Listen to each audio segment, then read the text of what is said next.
Hello and welcome. My name is Jake Fortney. This is JakeFortneyFitness, and today we're going to be going over a somewhat controversial topic, and that is overtraining. Does it exist? How does it happen? How do you know if you're overtraining? All of those things are going to be covered in this video. First off, is overtraining a real thing? And I'm here to tell you, yes, it is. I just have 7 things right here that pretty much tell you that you're overtraining. Overtraining is when you pretty much are not giving your body enough time to recover. And it's not just your muscles.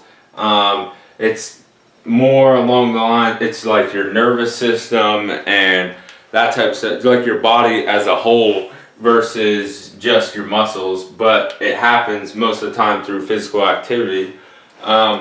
So one of the first things starting off that you know that you might be overtraining is, you're going along, you're doing your progressive overload or you're doing whatever and you're eating the same amount of stuff, and all of a sudden you can't keep hitting your reps, repeated failure. I'm not talking about like, oh, you pushed a failure and at 10 reps you're like, and then you needed help getting spotted.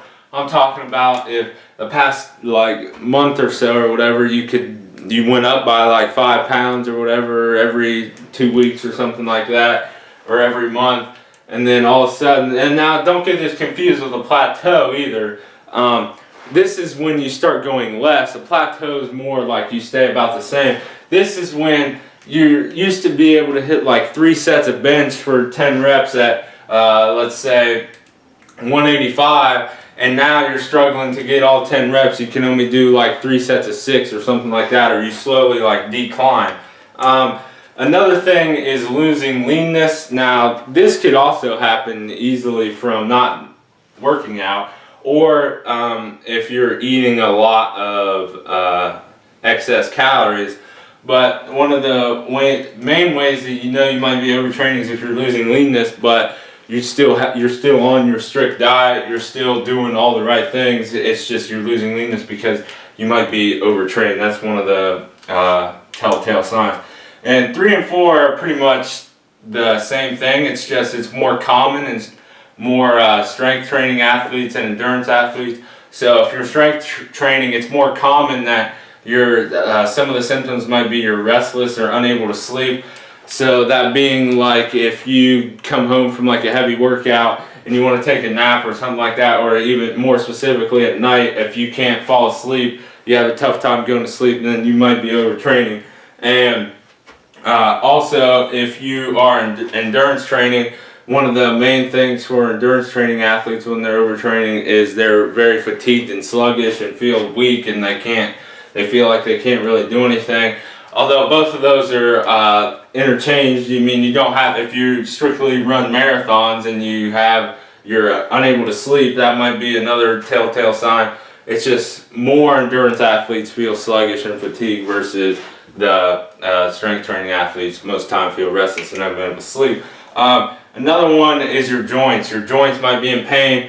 I know I've had joint pain for a long time. I'm not necessarily sure it's from overtraining because I don't really have any of these other symptoms. So you just have to be smart about this one. If you know you have bad kneecaps or something, or you get an injury from your knees and some of your joints or whatever, like your shoulder joints or whatnot, or your elbows, then this one might not be exactly for you because that might be from something else. But if you notice you have some of these and joint pain, then you might be overtraining. Another important, this one is probably one of the best telltale signs. If you're normally like as healthy as an ox, going around normally I don't really get sick very much during the year. I might have some allergies or whatever, but I normally don't get sick. If you're one of those people that normally don't get sick and then out of the blue you get sick like 3 or 4 times a month or something for a couple months in a row, that might be one of the things that that you're overtraining. And another one, last but not least, is your recovery time is borderline going insane. If you feel crappy after a hard workout for multiple days in a row after every single workout to where you just feel like just straight garbage, that might be one of the signs that you're overtraining.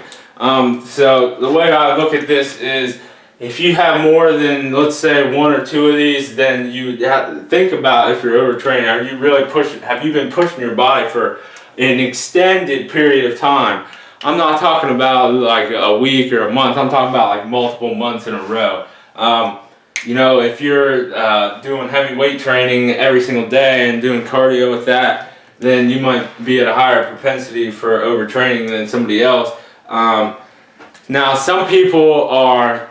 It all depends on your body and your nervous system and all that stuff. But as a rule of thumb, some people are going to be able to do almost anything and not overtrain, especially if they're eating right. Other people, they might not be able to do nearly as much as other people, maybe depending upon their weight and their strength to body weight ratio, all that type of stuff, how long they've been lifting, that type of thing.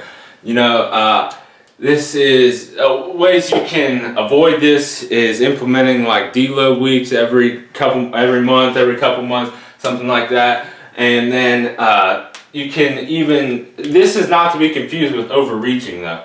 Overreaching is when you put your body almost to the limits for like a week, maybe 2 weeks, and then you do go into a deload after that to kind of reset. You take a couple of days, maybe half a week to recover from your overreaching phase.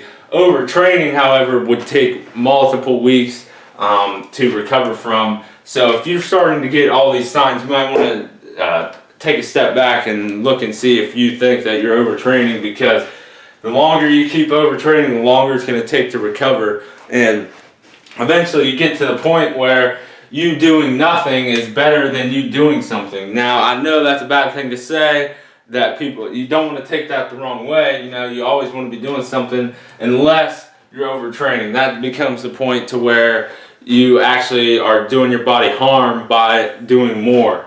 So that was basically an overview on overtraining. Is it a thing? Yes. Some of the different signs are up here. Unable to sleep, you're fatigued all the time, your joints are in pain, you're losing leanness even though you're eating right and exercising more, that type of thing. Repeated failure to get the weights you normally would get. You're sick, you feel sick all the time, and you feel crappy like multiple days after you're done working out. So that was the overview of overtraining. My name is Jake Fortney. It's Jake Fortney Fitness.